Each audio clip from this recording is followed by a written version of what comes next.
Muy buenas tardes les amis, j'espère que vous êtes en forme où que vous soyez et bienvenue comme d'habitude à la maison dans mon petit bureau pour ce point média. Ça fait du bien de reprendre et de se reconnecter avec vous, avec toute la presse nationale et internationale. On est à 15 jours du terme du marché des transferts ici en France. On va voir ce qui va se passer. Il y a beaucoup de noms qui agitent une nouvelle fois le mercato, mais pas seulement. Et regardez l'actualité aujourd'hui avec plusieurs visages. Il y a du Aubameyang, il y a du Darwin Núñez, il y a du Bernardo Silva, le duo Mbappé-Neymar. Cristiano Ronaldo, vous l'aurez compris, c'est un hot day, un jour très très chaud dans la presse nationale et internationale. Le temps pour moi de vous rappeler que ce week-end, ce samedi, on est avec toute l'équipe de Free Ligue 1 sur un championnat de France haletant et nous serons à Marseille pour le OM Nantes. Vous le voyez, avec Rio Mavuba, avec Julian Palmieri, avec Aurore Thibault et avec vous, grâce aux copains de Free Ligue 1, on est en mode communauté, vous le savez, coup d'envoi 19h45.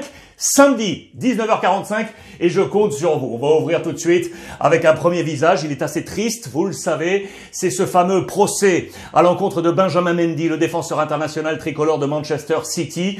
Procès qui a repris hier en Angleterre et Benjamin Mendy qui a été présenté par le procureur comme un prédateur. Regardez, c'est à la une de toute la presse anglaise, à la une du Sun, à la une du Métro, et ce terme, vous le voyez, de prédateur sexuel qui a été repris absolument partout.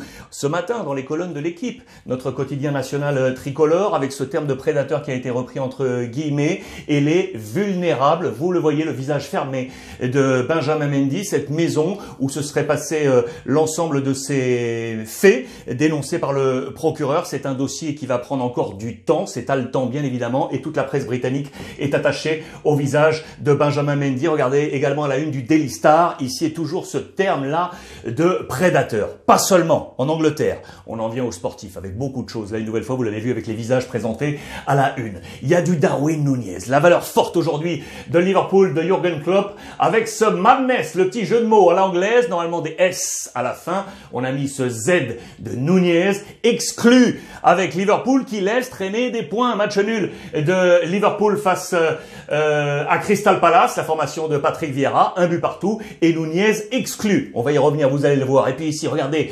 surfboard avec le père Haaland en mode alerte à Malibu. Il a pris quelques jours, vous le savez, de repos. On avait le temps d'aller notamment du côté de Marbella. On pense à ses vacances. Pourquoi? Parce que Manchester City va bien, alors que les adversaires, et notamment le voisin Manchester United, est en difficulté. Les stars de United demandent des renforts. Oui, le groupe demande des renforts. C'est vous dire si la situation est compliquée. On va venir sur cette rivalité. Regardez toujours cette presse britannique avec ses visages entre City et United, et notamment ce SOS, Save Our Season. Il faut sauver notre saison. Avec Cristiano Ronaldo, impuissant, vous le savez, va-t-il rester? Là aussi, on nous dit qu'une partie du vestiaire aimerait le voir sortir. Quelle sera la décision de Ten Hag, le coach de United? Un United qui est disunited, désuni. Ça commence à se fracturer du côté de la société anglaise. C'est vraiment là aussi un gros dossier qui nous tient dans ce début de championnat, et notamment parce que de l'autre côté, Manchester City, avec Pep Guardiola, vole, prend les points et laisse tout le monde à distance, que ce soit United et donc Liverpool, Manchester City qui va bien.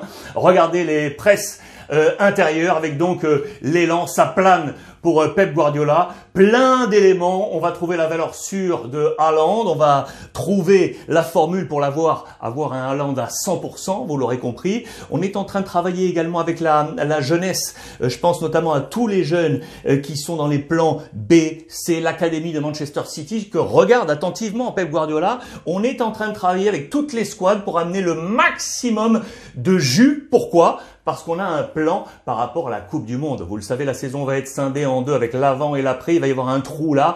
Et Pep Guardiola veut emmagasiner le maximum de points possible pour quasiment s'assurer le titre de champion avant la Coupe du Monde et avant cette phase retour. Ce qui est sûr, c'est qu'il est déjà allé chercher un nouveau renfort. C'est lui, les amis. C'est un Espagnol. Sergio Gomez, latéral gauche, qui joue à Anderlecht en Belgique. On a déboursé 11 millions d'euros. Il arrive à Manchester City. C'est quelqu'un qui est né à Badalone, dans la Catalogne, en Catalogne. Il est passé par le Barça B, il est passé par l'Espagnol de Barcelone, passé également par le Borussia Dortmund avant de filer en Belgique à Anderlecht. Et voilà, Manchester City qu'il a happé pour le poste de latéral gauche. Vous le savez, donc la jeunesse compte à City. Pour preuve, regardez, lors du travail estival, les joueurs qui n'avaient pas pu forcément faire l'intégralité de la tournée, je pense notamment à Stones, je pense à Foden, je pense à Gundogan, eh bien ces trois hommes, au lieu de rester dans leur coin, ils sont allés s'entraîner avec les jeunes pour qu'il y ait une émulation. Regardez, c'est justement le coach de l'équipe B qui est ici, l'ami Brian Barry Murphy, qui en est ravi. Voilà la connexion avec Pep Guardiola. Ça marche du côté de Manchester City. Conclusion, City est là, 2 journées, 6 points. Et regardez Manchester United, les amis. Regardez Manchester United. On est là avec le 0 pointé. La distance déjà après 2 journées. La position également de Liverpool. On va en reparler. La position de Arsenal, Brentford qui est 3e, Tottenham qui est ici, Chelsea dans cette position. Et donc Liverpool avec Nunez qui a été exclu, Darwin Nunez qui est ici. On a énormément parlé de l'arbitrage.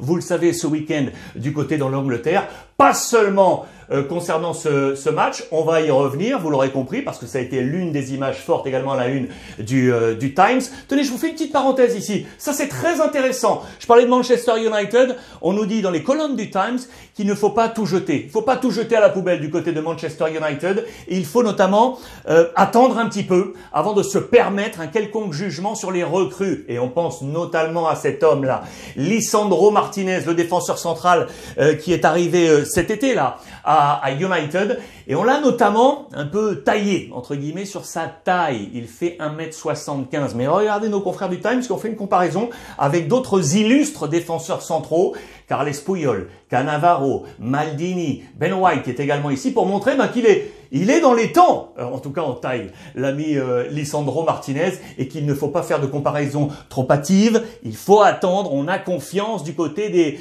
des observateurs de Manchester United. Voilà pour cette petite parenthèse. Je vous parlais d'arbitrage, bien entendu qu'il faut parler de ça.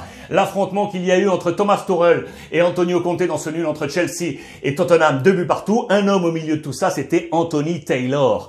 L'arbitre de ce match, qui est une figure emblématique, eh bien, je peux vous dire que là, il est au centre de toutes les critiques. Il y a eu des plaintes multiples, des manifestes de la part des supporters de Chelsea. On a énuméré là toutes les dernières phases, tous les derniers matchs où Taylor avait été l'arbitre, Anthony Taylor qui avait été l'arbitre de match de Chelsea, où des décisions siennes n'ont pas été en faveur de Chelsea. Thomas Tuchel s'en est offusqué. Il a été très véhément, vous le savez, la fédération anglaise est en train d'enquêter sur lui, et il y a également un œil visé sur Anthony Taylor, l'arbitre de ce match. Ça, c'est une grosse polémique. Regardez, double page, vous le voyez dans les colonnes du Times. On parlait de recrutement du côté de Manchester City, recrutement également à Chelsea, avec un petit ailier là, Gordon, qui arrive d'Everton. Attention à lui, cela peut fonctionner. C'est une nouvelle jeunesse qui arrive dans les rangs d'Antonio Conte. C'est un joueur très intéressant, Anthony Gordon, affaire à suivre du côté de Chelsea, la venue de Everton. Chelsea, dans ce plan offensif qui veut, vous le savez, un homme, c'est Pierre-Emerick Aubameyang, le joueur du Barça qui, regardez la presse. Je vous ai mis la presse catalane et la presse anglaise. Si on reste sur les Anglais, vous l'aurez compris, Daily Telegraph, on le veut. On veut aller le chercher. Il est ici dans le viseur. Mais du côté de la presse catalane, avec Sport, on nous rappelle une nouvelle fois que Oba no quiere irse. Il ne veut pas partir. Il veut rester dans les plans de Xavi. Je vous en ai parlé hier. Xavi qui veut conserver... Il aimerait bien conserver les deux. Les deux, c'est Oba et Memphis Depay. Le Barça a besoin de sous et on compte vendre l'un des deux, voire les deux, si c'est très très lourd. Mais Oba dit je veux rester et Xavi veut le garder. À voir quelle sera la suite des affaires en attendant. Lui, il est bankable et le marché anglais veut aller le chercher. La transition est toute faite avec le Barça et le marché anglais. C'est Bernardo Silva. Je vous l'ai montré en visage à la une. Mais attention, si je vous ai dit hier que le Barça allait tenter son dernier assaut, eh bien on nous dit aujourd'hui à la une du Mundo Deportivo que ça va être très difficile. Parce que Manchester City en voudrait 100 millions d'euros. 100 millions d'euros. C'est dire si ça va être compliqué pour le Barça aujourd'hui. Regardez, c'est rappelé dans les colonnes de Sport. Ce dossier prend un petit coup de frein du côté du Barça. La liaison avec l'Angleterre et le Barça, c'est également pour Serginho Dest, le latéral que viserait, regardez, Manchester United. Ça serait intéressant ça pour le Barça, porte de sortie pour avoir des liquidités et aller chercher un peu de monde côté Barça. Quelle sera la sortie éventuelle également de Samuel Umtiti? On attend, il reste 15 jours, on cherche une solution pour le Barça. En marge, là aussi une petite parenthèse, vous le savez, on est avec les noms du futur Ballon d'Or, également du futur Golden Boy, le meilleur jeune. Le dernier, il était catalan, c'est le petit Pedri en 2021 et ils sont 1, 2, 3, 4, 5, 6 sur la liste des possibles Golden Boy du Barça. Pedri, Gavi, Araujo, Baldé, Nico et Ansu Fati. Mais on nous rappelle dans les colonnes de sport que le favori, c'est le madrilène Camavinga, vainqueur de cette Ligue des Champions. Affaire à suivre dans cette élection. Barça toujours, les amis, avec là aussi toujours cette liaison anglaise, c'est De Jong. On est toujours dans cet ultimatum, une guerre des nerfs entre le Barça et De Jong pour sa sortie. Là, on est vraiment dans l'indécision totale et on nous dit que Chelsea est toujours là. Bien évidemment, Chelsea qui semble être un acteur très intéressant pour le Barça dans cette dernière ligne droite du mercato. On cherche côté Barça, vous le savez, ce milieu de terrain, on parlait de Bernardo Silva, il nous faut quelqu'un pour épauler Busquets. C'est l'édito du jour. El recambio de Busquets puede llegar en enero. Le renouvellement du poste de Busquets pourrait arriver non pas cet été, mais éventuellement, si on n'arrive pas à trouver tout de suite avec le problème de la masse salariale, peut-être à l'hiver prochain dans la deuxième vague de mercato. Affaire à suivre. Sur les sorties, il y a également Memphis Depay. Je vous rappelle l'article sur Oba. Mais ici, Memphis Depay, avec cette connexion avec la Juventus de Turin, on nous dit qu'il pourrait partir à coût zéro, et que le Barça récupérerait éventuellement lors d'un prochain transfert, prochaine vente, s'il sortait à terme de la Juventus de Turin. Mais vraisemblablement, c'est la piste la plus chaude, la plus probable du côté de la Juventus qui semble avoir écarté le retour de Morata. Vous allez voir pourquoi, parce que Morata est en train de cartonner à l'Atlético Madrid. Le Barça avec ce problème de latéraux, je vous en ai parlé hier, à gauche comme à droite. Là, on nous fixe deux hommes. On serait sur une dernière ligne droite également. On parlait de l'accointance avec Chelsea, Marcos Alonso. Cela devrait se faire pour 8 millions d'euros. Et de l'autre côté, à droite, on nous parle de l'ancien du Paris Saint-Germain. Regardez, Thomas Meunier, l'international belge du Borussia Dortmund. Mais on nous dit que ce serait autour de 10 millions d'euros. Et là, ce serait un peu trop pour le Barça, mais c'est Thomas Meunier qui semble viser du côté du Barça pour prendre le poste côté latéral droit. Ce qui est sûr, conclusion côté Barça, c'est qu'il faut impérativement faire sortir, je vous le rappelle, parce qu'il y a encore un homme qui n'est toujours pas inscrit sur la liste de la Liga espagnole. C'est le Français, Jules Koundé, qui est arrivé de Séville. Tout le monde a pu être inscrit sur l'équilibre financier, sauf un joueur.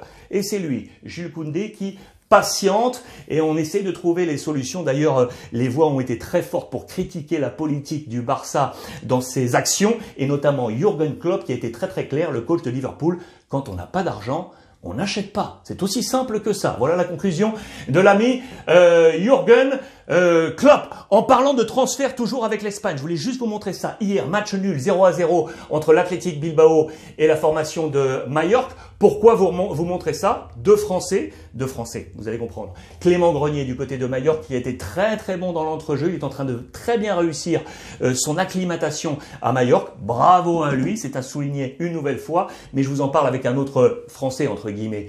C'est l'ami Ander Herrera, français parce que Paris Saint-Germain, mais l'Espagnol pourrait repartir du côté de la Liga et justement à l'Athletic Bilbao. Voilà pourquoi ce papier. Herrera está a un paso. On semble avoir trouvé le protocole d'accord. Un contrat lui est offert pour 2 saisons et une 3e saison conditionnée aux objectifs réussis par le club. Mais vraisemblablement, Ander Herrera pourrait retourner à l'Athletic Bilbao et ainsi quitter le Paris Saint-Germain. La transition est toute faite avec le PSG pour vous montrer la une de l'équipe de ce matin. On nous parle des coulisses du mercato Paris Saint-Germain. Comment ça fonctionne avec à la une 3 hommes. Le président Nasser El Khelaifi, l'homme fort aujourd'hui de ce sportif et de cette manipulation, c'est Luis Campos et bien évidemment Christophe Galtier, le coach. Je vous ai mis également le visage d'Antero Henrique, l'ancien directeur sportif, mais qui est resté actif pour le Paris Saint-Germain et notamment depuis le Qatar. Et on nous parle justement en page intérieure de ce trio bien rodé, vous l'aurez compris,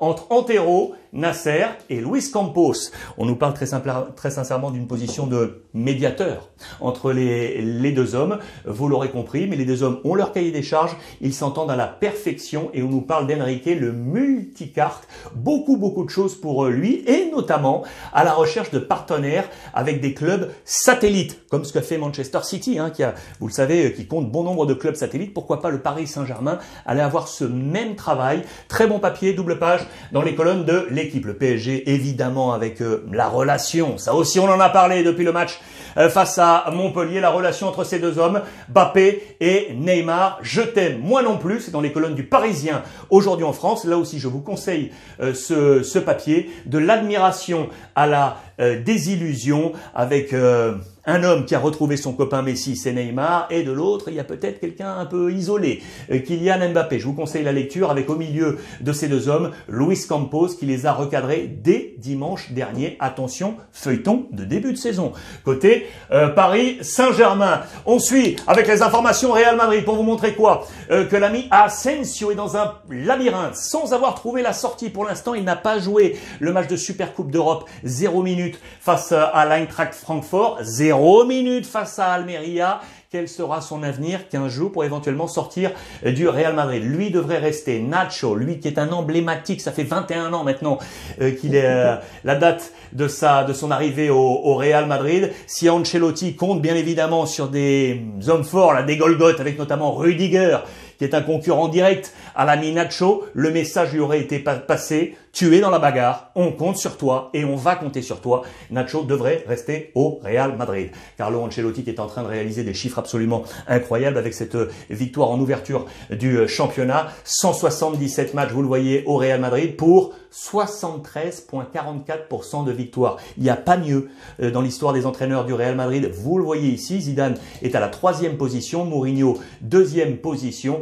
Carlo Ancelotti qui est en train de réaliser de très bonnes choses, une nouvelle fois dans sa 2e étape au Real Madrid. Et puis on finit, je vous l'ai dit, avec Alvaro Morata. Voilà pourquoi il ne devrait pas retourner du côté de la Juventus de Turin, parce que son entame avec l'Atlético Madrid est absolument fulgurante. C'était l'entrée en lice hier des Madrilènes face à Getafe, chez le voisin Getafe. Victoire 3-0 avec but de Morata pour un doublé, un super Joao Félix, auteur de 3 passes décisives, 2 buts de Morata et le 3e but inscrit par Antoine Griezmann qui est dans la bataille et qui veut rester. Très bonne entame de la part de l'Atlético Madrid. Voilà les amis pour ce point complet média aujourd'hui. N'oubliez pas, ce samedi, on est donc Vélodrome, Marseille-Nantes, Free Ligue 1, le Ruiz Club en direct sur YouTube à partir de 19h45 et je compte sur vous. Je vous embrasse, passez une belle journée. N'oubliez pas, comme tous les jours, oui, profitez des vôtres.